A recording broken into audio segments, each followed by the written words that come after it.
berapakah fardunya wudu?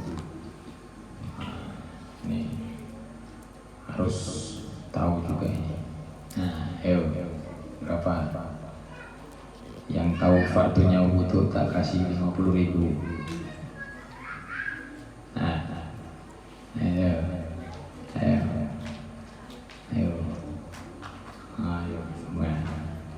Yang urut ya, yang berurutan.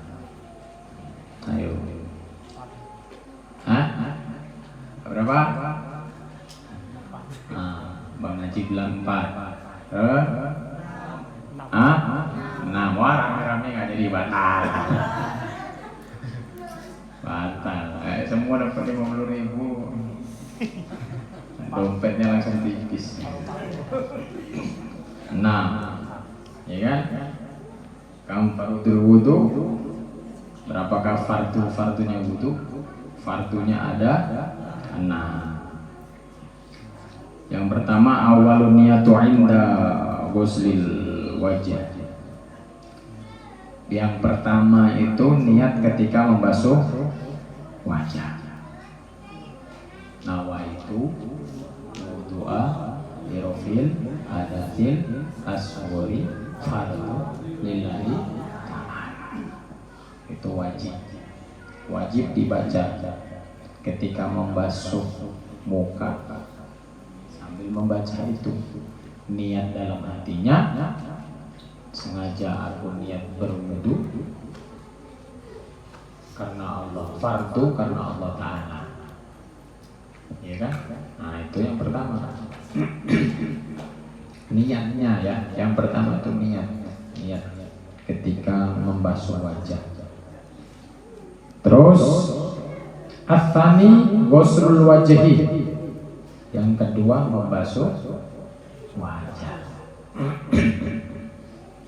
Yang kedua membasuh wajah. Ya, yang pertama niat, yang kedua membasuh wajah.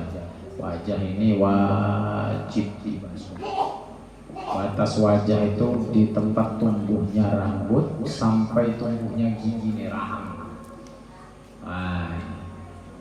Ini wajah. Kalau sampai sini aja yang dibasuh, sini nggak kena, wudunya nggak sah. Kalau wudunya nggak sah berarti tadi sholatnya enggak sah. Sholatnya enggak sah. Jadi wudunya juga harus sempurna. Membasuh wajah daripada pangkalan ini rambut di atas ini. Sampai sini. Ya kan? Kalau jenggotnya panjang-panjang besar, lebat, itu harus digosok-gosok gini. Kalau enggak nanti enggak sah. Ada yang jenggotan tidak ada. Jenggotnya panjang, lebat, itu harus digosok-gosok, harus dibasahi betul-betul. Nah itu yang kedua. Yang ketiga, tsalitsu ghuslu yadai ilal mirfaqai. Membasuh kedua tangan serta kedua siku-siku. Itu basuhnya tuh gini dia. Membasuh kedua tangan. Dari ujung jari ini, kuku ini harus masuk airnya. Dalam kuku masuk airnya. Terus sikunya ini jangan sampai pas-pasan, harus agak dilewati sedikit. Sampai sinilah. Jangan pas-pasan. Takut nanti sampai sini ini kita ragu-ragu malah tidak kena, wudunya tidak sah. Yang lebih-lebih juga nggak boleh, hukumnya makruh. Dia sedikitkan aja, dilebihkan biar supaya tidak ada keraguan ketika kita ngambil air wudu. Jadi pertama sebelah kanan, baru kiri. Kalau kiri dulu baru kanan boleh? Boleh nggak? Boleh nggak? Boleh nggak? Kalau kiri dulu kanan boleh, cuman dia nggak sunnah. Sunnahnya dari kanan ke kiri.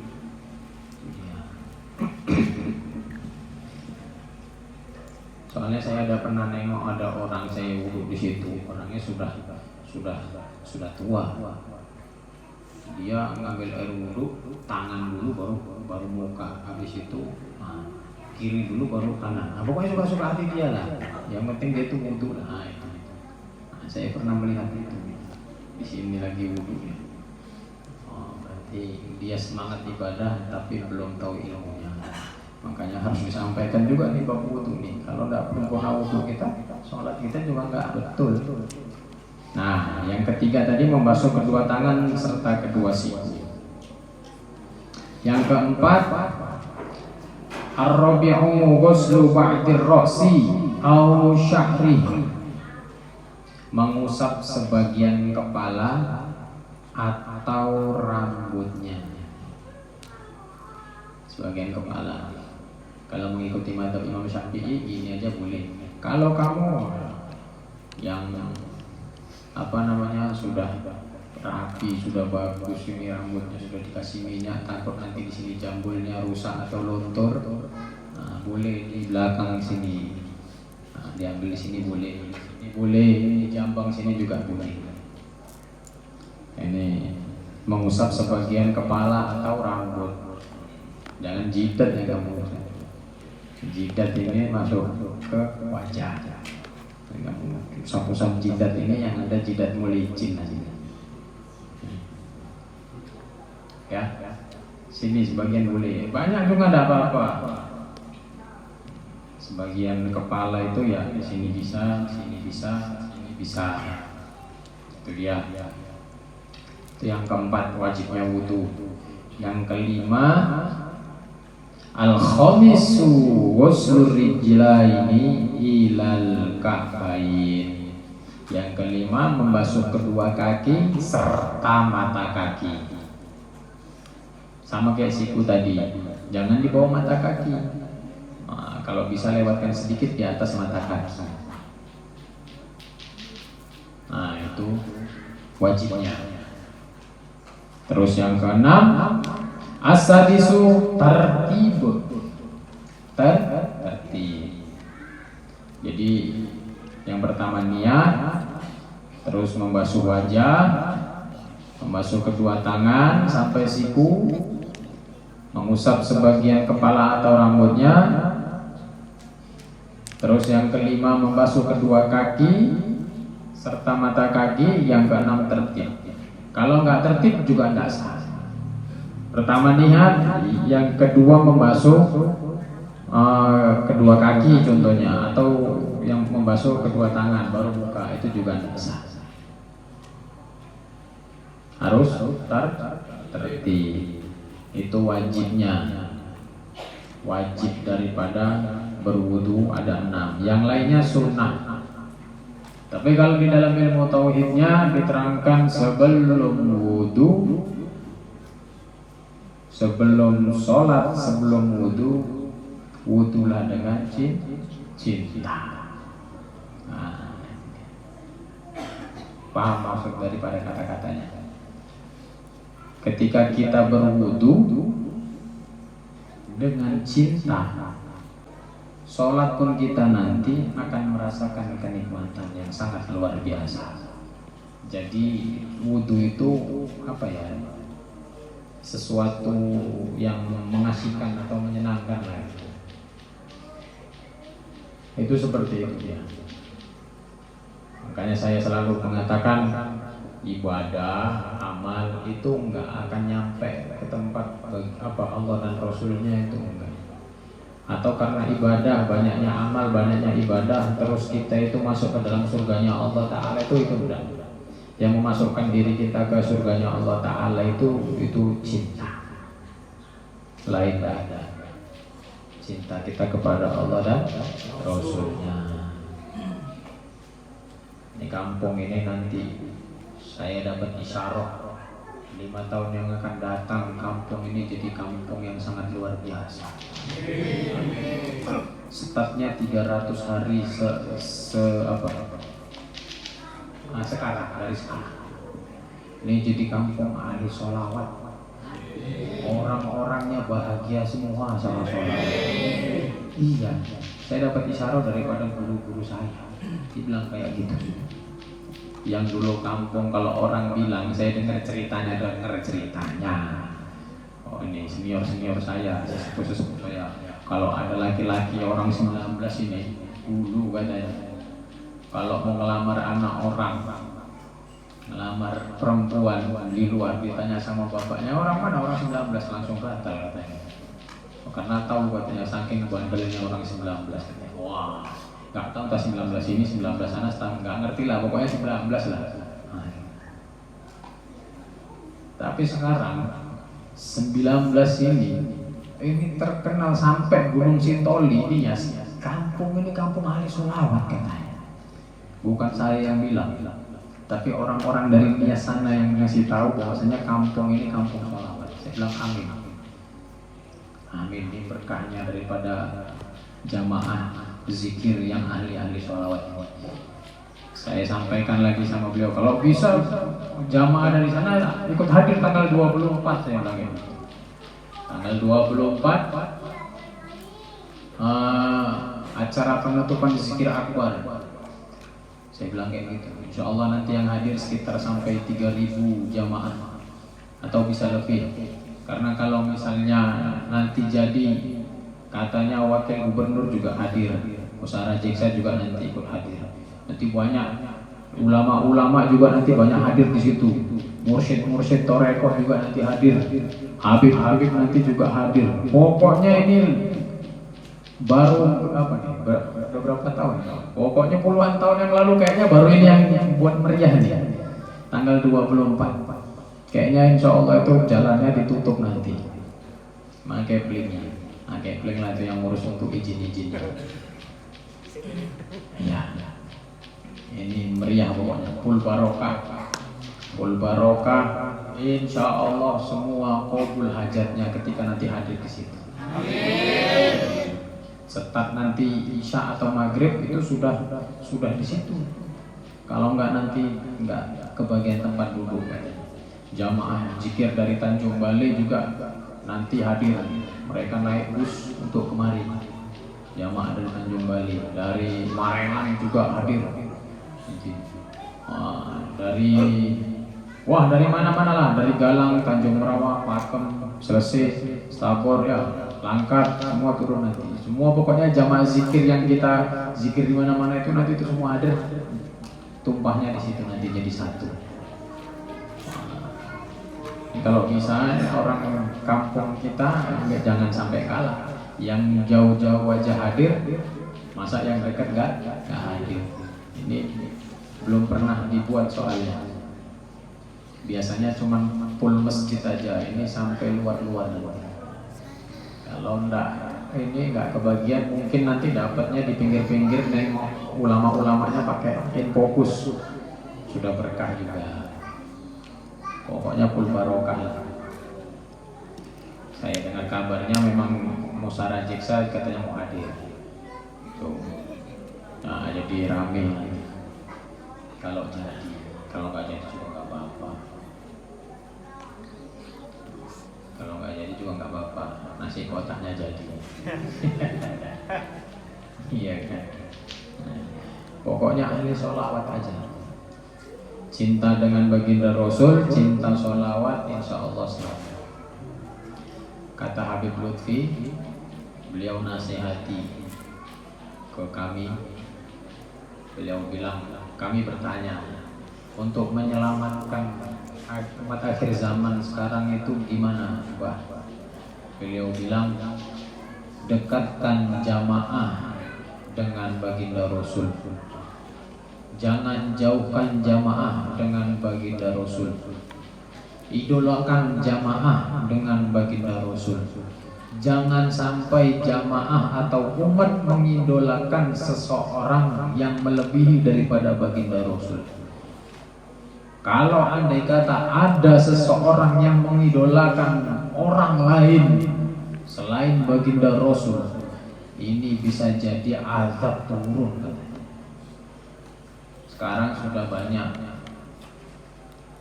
umat zaman sekarang itu enggak mengagungkan, memfavoritkan, mengidolakan baginda Rasul, tapi yang diidolakan Korea. Iya, drama Korea. Apa namanya? Drakor. BTS. Wah, BTS. Nah, ini bahaya. Dikatakan siapa orang yang mencintai ketika nanti di dunianya dia mencintai seseorang itu yang diidolakan itu bukan baginda Rasul, ketika nanti mati dia akan dikumpulkan dengan BTS itu tadi. Ini memang ya itu dalilnya seperti itu. Nah, kalau kamu mencintai para wali, nanti ketika itu pas kamu nanti wafat, itu nanti wali itu nanti yang hadir, baginda Rasul itu hadir. Ketika nanti kamu di liang lahat, itu nanti baginda Rasul yang menunggu, wali yang menunggu. Pas ketika nanti di padang mahsyar, yang mengasih syafaat itu ya baginda Rasul, dan wali ini juga nanti yang mengantarkan kepada baginda Rasul. Kalau kamu mengidolakan para wali. Tapi kalau mengidolakan Cristiano Ronaldo, iya kan? Atau tadi apa? Blackpink. Nah, saya nengok dari orang-orang Blackpink. Orang ini nanti akan dibangkitkan bersama Blackpink. Orang semuanya berbondong-bondong mencari syafaatnya baginda Rasul dan digiring ke Telaga Kausar. Orang yang ahli sholawat, orang yang mengagung-agungkan Blackpink bersama BTS, dia sibuk dengan jogetnya di pinggir-pinggir neraka. Boyband. Ayo hati-hati. Nah, jangan sekali-sekali mengidolakan yang tidak bermanfaat. Idolakan aja baginda Rasul. Sholawat. Orang yang bersolawat, Allahumma sholli ala Sayyidina Muhammad wa ala ali Sayyidina Muhammad, di dalam kitab Dalail Khairat itu diterangkan karya Imam Muhammad bin Sulaiman Al-Jazuli, atau biasa disebut namanya Imam Al-Jazuli. Nah, ini kalau nanti punya anak laki-laki kasih nama beliau ini bertapa ulang sama Muhammad Sulaiman Al-Jazuli. Ini barokah. Apabila seorang hamba bersolawat, maka solawat itu keluar dari mulutnya secepat kilat dalam bentuk cahaya, dan cahaya itu mengelilingi seluruh penjuru barat dan timur sambil berteriak, aku adalah solawatnya Fulan bin Fulan, aku ini solawatnya Bang Alpat bin siapa nama bapaknya, bin bapaknya. Ini ketika dia bersolawat, satu solawat aja, dari barat timur ini cahaya solawat ini berteriak. Yang selamat itu bukan yang solawat aja, tapi emak bapaknya juga bersolawat. Emak bapaknya juga dapat faidah daripada solawat. Emak bapaknya yang udah nggak ada ketika di alam barzah, anaknya rajin sholawat. Bapaknya ini, emaknya ini selalu bahagia, senang. Diberkatihi anaknya yang selalu bersolawat. Satu solawat yang dikeluarkan itu satu aja dia, satu hari ini kamu sudah berapa kali solawat? 100 kali, 1000 kali, 2000 kali.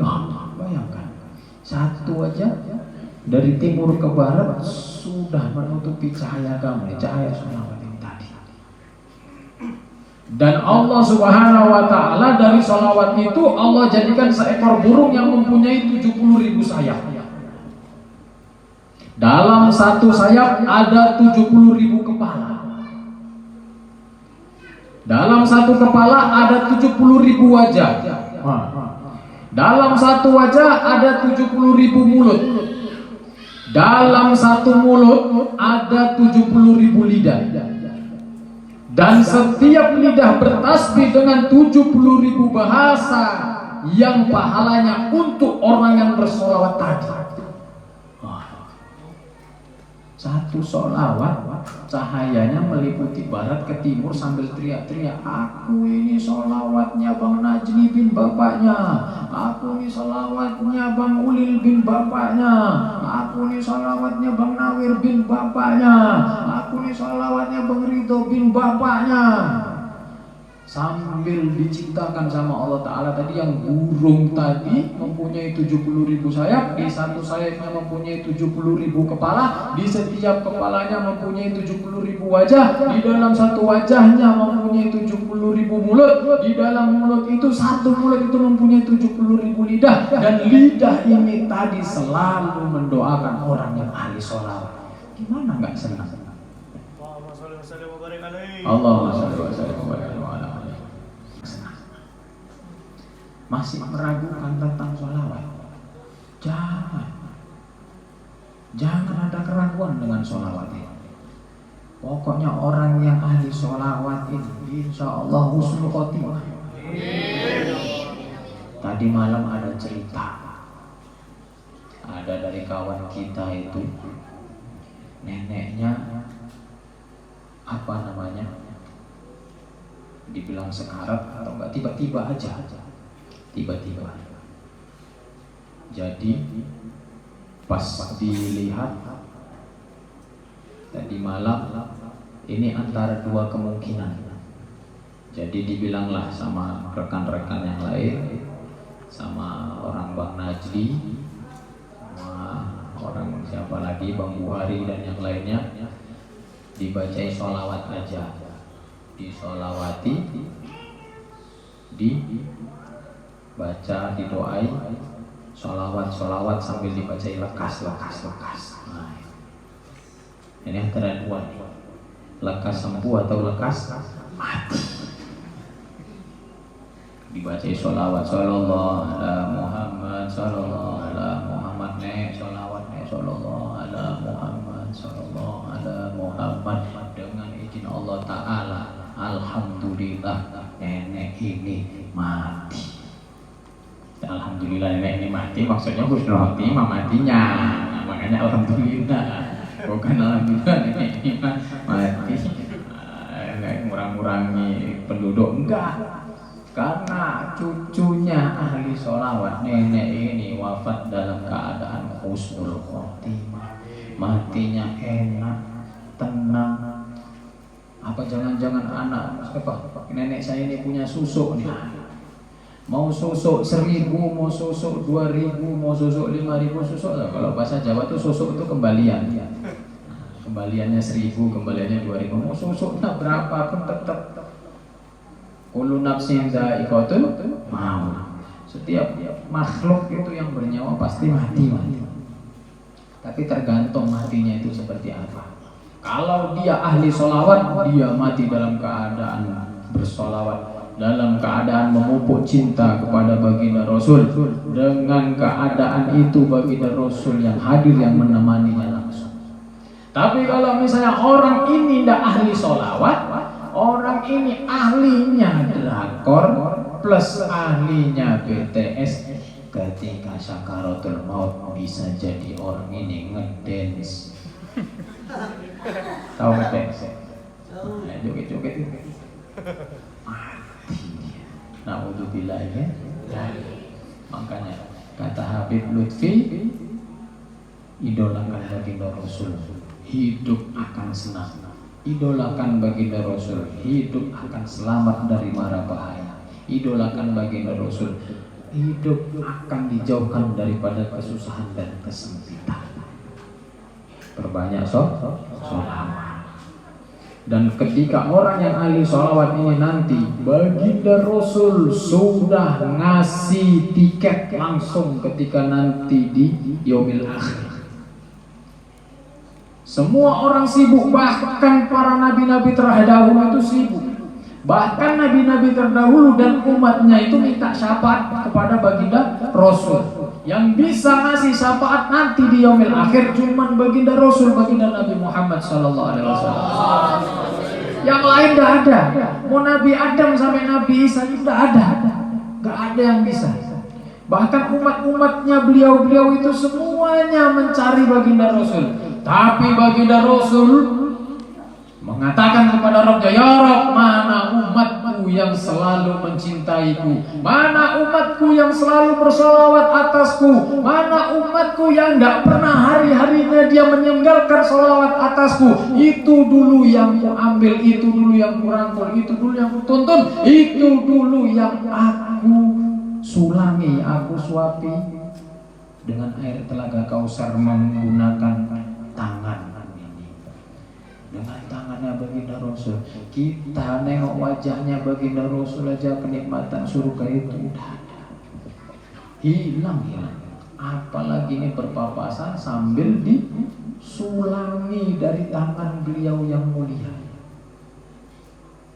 Hanya orang-orang ahli sholawat yang dia akan mendapatkan kenikmatan seperti itu. Kalau enggak, udah jelas itu. Atau kalau misalnya wanita mengidolakan Sayyidatina Fatimah, boleh. Mengidolakan Sayyidatina Khadijah, boleh. Pokoknya para wali lah yang diidolakan. Jangan lain daripada itu, bahaya. Yang perempuan bisa langsung diberi minum dengan Sayyidatina Aisyah, Sayyidatina Fatimah, Sayyidatina Khadijah, tergantung dulu di dunia engkau menjadi wanita yang seperti apa. Iya. Tergantung kita ketika di dunia menjadi wanita seperti apa. Ada perempuan-perempuan yang pintar, cerdas, hafal Quran, ngerti pemahaman Quran, maka akan diberi minum oleh Sayyidah Aisyah radhiyallahu anha.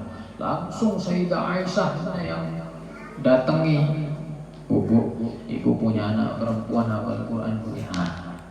Ini saya kasih ini karena anak ibu hafal Quran.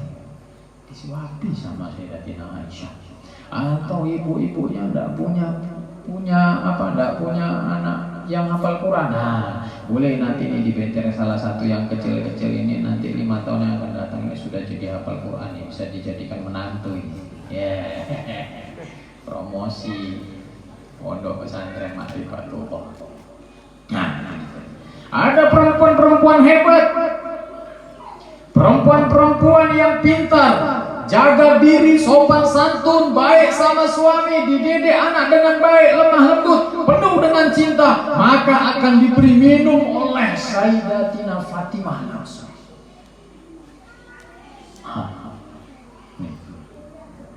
Ada perempuan-perempuan yang pintar, jaga diri, sopan santun, baik sama suaminya, didik anak dengan baik, lemah lembut orangnya, penuh cinta, maka ketika nanti di yaumil akhir di padang mahsyar, Sayyidatina Fatimah sudah mengibarkan benderanya. Siapa wanita tersebut? Ta'al, mari, come here. Kemana? Mari, Bu, sini Bu, ini saya kasih minum langsung. Sayyidatina Fatimah langsung yang memberikan, yang dijulukinya bidadarinya dunia, Sayyidatina Fatimah. Itu khusus untuk perempuan. Ada lagi perempuan-perempuan hebat, mandiri, mau mengorbankan apapun demi jalan Allah dan Rasulnya, maka akan diberi oleh Sayyidatina Khadijah. Telaga Kausar ini tadi yang menyulangi, yang menyuapinya langsung Siti Khadijah, istri mulianya baginda Rasul. Sallallahu alaihi Nabi Muhammad. Allahumma shalli ala sayyidina Muhammad. Perempuan-perempuan hebat, mandiri, mau mengorbankan apapun demi jalan Allah. Kayak ibu-ibu kalau kita zikir kita itu, wah, mengorbankan tenaganya, masak, ya kan, keringatnya berkucucuran, buat kue, pokoknya saking semangatnya itu kue ini tadi nikmat, makin terasa nikmat, rupanya kecampur dengan keringatnya bapak ibu tadi masak, ya kan, saking semangatnya ini tadi. Orang-orang yang seperti ini nanti ketika di yaumil akhir langsung Sayyidatina Khadijah yang menyuapi telaga Kausar. Ketika disuapi kepada ibu-ibu ini nanti nggak akan haus selama-lamanya. Yang panasnya itu sangat luar biasa, yang dikatakan itu berapa matahari di atas? Berapa? 1 jengkal dengan berapa banyak matahari? 7. Dengan banyaknya matahari, 7 matahari di atas. Yang dikatakan nanti di yaumil akhir, orang ini akan tenggelam dengan keringatnya sesuai dengan amal perbuatannya ketika semasa hidupnya. Orang yang banyak maksiat, tidak mau sholat, tidak mau zikir, tidak mau sholawatan, tidak mau ngaji, ini akan sengsara. Di atas 7 matahari sejengkal kepala, di belakang api neraka menggiring beserta malaikat yang memegang cambuk. Panas. Dan lantainya ini dikatakan di dalam hadis itu, lantainya bukan tanah Bapak Ibu, tapi timah. Di situ tidak ada lagi kita kenal siapa-siapa, anak, istri, bapak, kakek, semua tidak kenal kita. Suami tidak kenal kita. Kita sudah memikirkan diri kita sendiri. Tapi orang yang penuh dengan cinta kepada baginda Rasul, orang yang ahli sholawat, orang yang ahli sholat, orang ini berdiri dalam keadaan tidak lama. Seperti dikatakan, selama-lamanya sholat 5 waktu. Orang ini santai sih.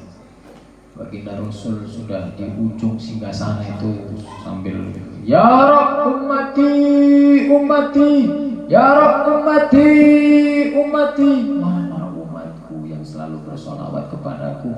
Orang yang ini dulu nanti baginda Rasul tolong. Orang yang seperti ini nanti yang baginda Rasul utamakan, bukan umat yang lain, bukan nabi-nabi yang lain. Makanya nabi-nabi itu kita bilang iri sama kita sampai segitunya. Masa kita nggak bisa mencintai Allah dan Rasulnya? Ya kan apa ya? Suatu alasan yang mustahil kalau kita nggak mencintai Allah dan Rasulnya. Kita dikasih orang. Contoh nih, Bang Najli ini dikasih pinjam mobil atau dikasih pinjam rumah 1 tahun, udah pakai aja tuh rumah sama mobil tuh gratis. Karena si orang ini baik ngasih pinjam rumah, ngasih pinjam mobil, dia bisa cinta sama orang yang ngasih pinjam rumah sama mobil ini tadi. Ya kan? Bisa nggak? Karena ini baik kali orang ini. Terakhir kan juga kita simpatisan, jadi sayang, jadi cinta. Apapun yang dibilang tolong laku gini-gini, ya kita kerjain. Apapun ini. Nah, ini Allah dan Rasulnya. Setiap hari Rasulullah itu tidak pernah mikirkan umatnya. Allah Ta'ala itu setiap hari itu ngasih kita oksigen, ngasih kita makan, ngasih kita tenaga untuk jalan. Loh, kok kita ini nggak bisa cinta sama Allah dan Rasulnya itu gimana ceritanya? Ada nggak sampai berpikir seperti itu? Kenapa kok mesti orang yang ngasih uang terus kita bisa cinta sama dia? Kenapa kok orang bisa ngasih materi sama dia, kita baru bisa cinta sama dia? Sedangkan Allah Ta'ala itu dari kita kecil sampai kita sekarang ini dikasih oksigen gratis, ngirup udara itu secara gratis. Kenapa kok nggak bisa kita mensyukuri atau mencintainya? Kalau dipikir-pikir, kalau kita pakai oksigen itu 1 tabung berapa? Berapa? 400. Oh, 400.000 yang kecil. Seandainya 400.000 itu yang kecil untuk tiap hari kita kita hirup, kira-kira bisa nggak itu? Kira-kira uang kamu cukup nggak?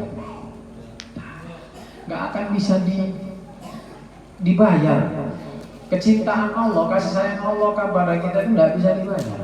Kedip mata kita ini aja nih, ini suatu kenikmatan ya. Allah Ta'ala tuh ngasih kedip mata kita ini. Bisa kedip ini luar biasa. Bisa kentut, bisa kedip, itu suatu kenikmatan yang sangat luar biasa. Lah kita kenapa yang dikasih seperti itu sama Allah Ta'ala kok kita nggak bisa mencintai yang mengasihi itu kepada kita? Kan lucu. Sedangkan orang nggak bisa kentut selesai. Masuk rumah sakit bayar ya kalau pakai BPJS. Kalau udah ada selesai. Ya kan? Dan yang laki-laki akan diberi minum oleh Sayyidina Ali bin Abi Thalib, Sayyidina Abu Bakar Siddiq, Sayyidina Utsman bin Affan, Sayyidina Umar bin Khattab. Ketika si laki-laki ini lemah lembut, penuh kasih sayang, ahli ibadah, penuh kekhusyuan, penuh cinta kepada baginda Nabi Muhammad SAW, dia akan diberi minum oleh Sayyidina Abu Bakar Siddiq.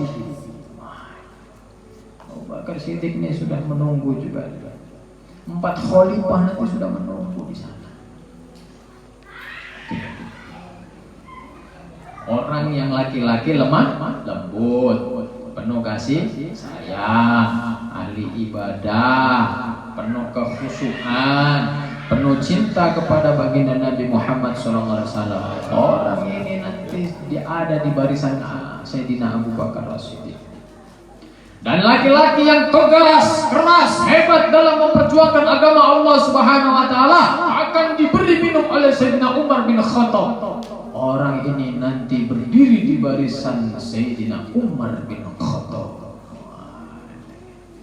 Orang yang tegas, keras, hebat dalam memperjuangkan agama Allah taala.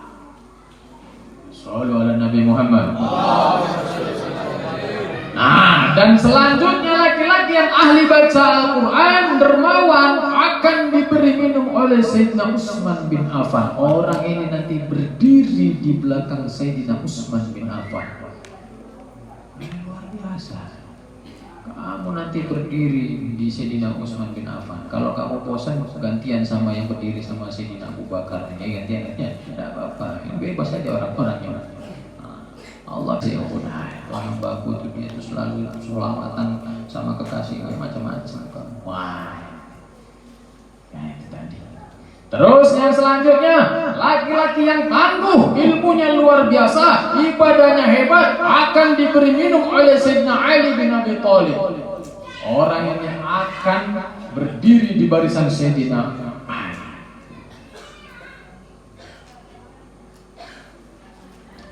Makanya idolakan idolakan alim ulama. Tidak ada di sini diterangkan bahwasanya orang yang dia itu cantik atau dia tampan, comel dan gerakannya bagus, dia akan dikasih minum sama BTS. Iya kan? Enggak. Orang yang pandai joget dan ada. Itu enggak ada. Hati-hati ya. Idolakan baginda Rasul. Jangan sampai nggak mengidolakan baginda Rasul. Harus diidolakan baginda Rasul sampai mati baginda Rasul, dalam hati baginda Rasul. Sallallahu alaihi Nabi Muhammad. Allahumma shalli ala sayyidina Muhammad.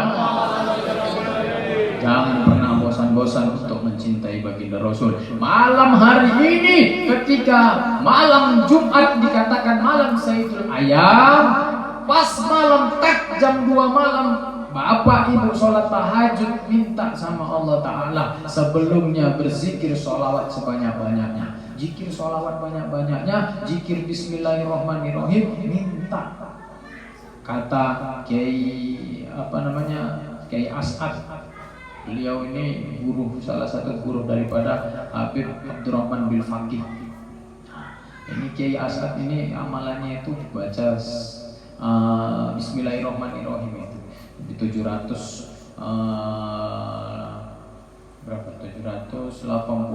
kali atau 1000 kali. Habis itu baca sholawat, minta dengan keagungan baginda Nabi Muhammad sallallahu alaihi wasallam, ya Rabb, hajat saya bulan ini saya pengen ini, ya Rabb, hajat saya bulan ini saya pengen ini, ya Rabb, hajat saya akan begini. Insyaallah malam ini Allah kabul. Kalau hajat saya pengen berjumpa baginda Rasul lain. Iya. Dan hajat saya ini setiap harinya jangan pernah dilunturkan ya Rabb dengan kecintaan kepada kekasihmu.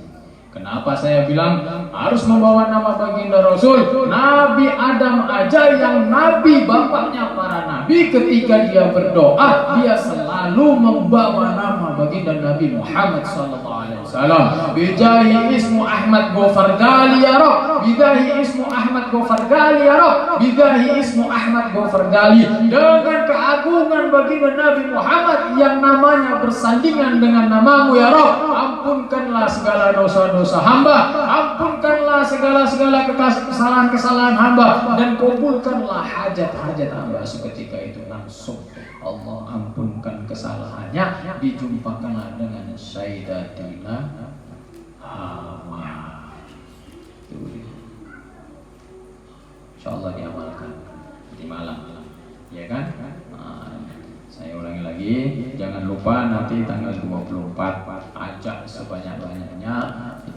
Yang di kampung ini tidak apa-apa, kita ajak semua. Pokoknya nggak tahu lah itu nanti nasi umatnya cukup atau enggak, yang penting barokahnya sangat luar biasa. Kampung ini jadi kampung yang ahli sholawat, orang-orangnya jadi orang yang soleh-soleha, matinya dalam keadaan khusnul khotimah, anak turun yang soleh-soleha, ahli ibadah, dijauhkan daripada keburukan, dijauhkan daripada bala, dijauhkan daripada maksiat, dijauhkan daripada perbuatan-perbuatan yang Allah dan Rasulnya tidak sukai. Hajat-hajat yang tadi dipanjatkan Allah kabulkan, rezekinya dimurahkan, semua masalahnya dihilangkan, kesunyian kesepiannya diganti dengan kebahagiaan, kesenangan hakiki fid dunya wal akhirah.